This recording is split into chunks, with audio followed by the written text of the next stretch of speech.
In Jurassic World Fallen Kingdom, we're introduced to a new hybrid dinosaur, a created hunting, killing and tracking machine. However, it was only a prototype and the creators needed Blue's behaviours to be able to control it. However, I believe this not to be true, and there's various evidence in the movie that given the chance, the Indoraptor would have indeed turned docile. They are adamant that they need Blue to finish their research on this new raptor. We are later shown in a video of how unusual of a dinosaur Blue is, as Chris Pratt demonstrates weakness in front of one of Blue's siblings by crouching and whimpering. It attempts to attack him. When he does this in front of Blue, however, she approaches him cautiously and appears to try and comfort him. Now, this is the behaviour they wanted from the Indoraptor and believed Blue's behaviours would teach and imprint on the Indoraptor. Not that they needed Blue's DNA for the Indoraptor, as they already had that on file. However, for the majority of the movie, we actually see the Indoraptor being constantly provoked, antagonized and mistreated throughout the entire movie. And let's not forget that also Owen is the only one who can interact with Blue without being attacked. Blue does attack nearly everybody else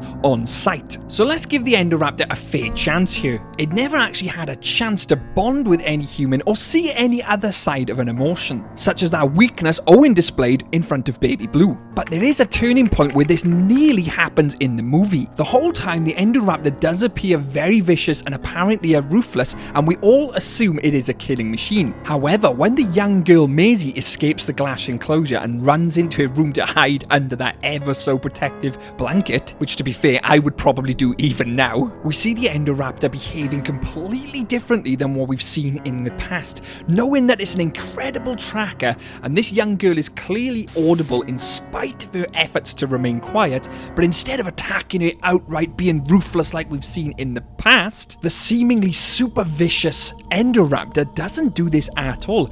Instead, cautiously approaches the whimpering and cowering girl, reaching out his claw towards her slowly. Now, we would all assume that was there to harm her because that's all we know the Indoraptor to do. But what happens if in the Indoraptor's mind it was purely reaching out in a way of comfort, as that's all it knows at this stage? Perhaps this was the turning point. But alas, we were never to know because our hero Chris Pratt enters the room, guns are blazing as normal. The Indoraptor could have possibly have bonded with Maisie from that first scene where it tries to reach out beyond them bars. It doesn't actually lunge straight for her like any other type of person. Again, it does that slow reach out motion. Now, one might argue that this is just purely for suspense and tension in any film, but no, we want to look further and deeper into it. Having given the chance, that Indoraptor could have indeed bonded and become docile. The bizarre change in behaviour occurs only in the girl's room, compared to how vicious and persistent it'd been before then.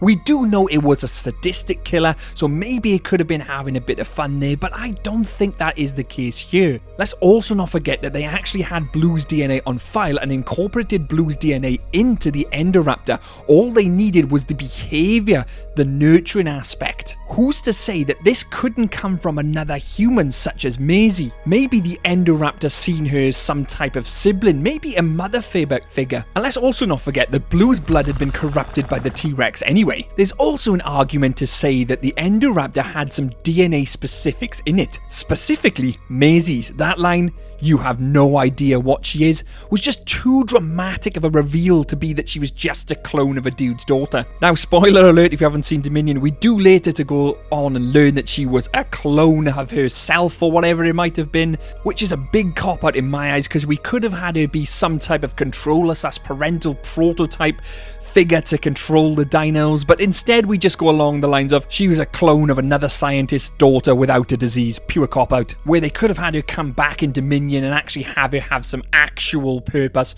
where they did maybe put some type of DNA in her which allows her to bond with certain dinosaurs, much like Owen and Blue did, but more on a manufactured level. But let's get back to the Indoraptor. The Indoraptor only killed and attacked things which were harming it or provoking it, much like Blue did when Blue attacked the hunter in the flashback. Remember, Blue attacks the hunters when she gets picked up, just like the Indoraptor would. It was purely defending itself. Not to mention we still have the mystery of what actually happened to the Indoraptor's body. I do have a theory on that though, so feel free to check that out on the channel. It could also explain the Indoraptor's desire to specifically catch Maisie. Maybe the Indoraptor would have been gauged to go on and become her guardian, especially with the scene in the bedroom. The Indoraptor had never seen weakness before, only aggression or attempts to control it, and if given the chance, it potentially could have comforted the girl based on its uncharacteristic behaviour and the girl's evident display of weakness. The poor Indoraptor never knew any better in my eyes. Hope you've enjoyed today's video. Don't forget to hit that like button, it does really help me out, and subscribe for more Jurassic content on the channel. I'd like to thank my YouTube members and patrons as always. Thanks guys, and as always, I'll see you in the next one. Cheers now, bye bye.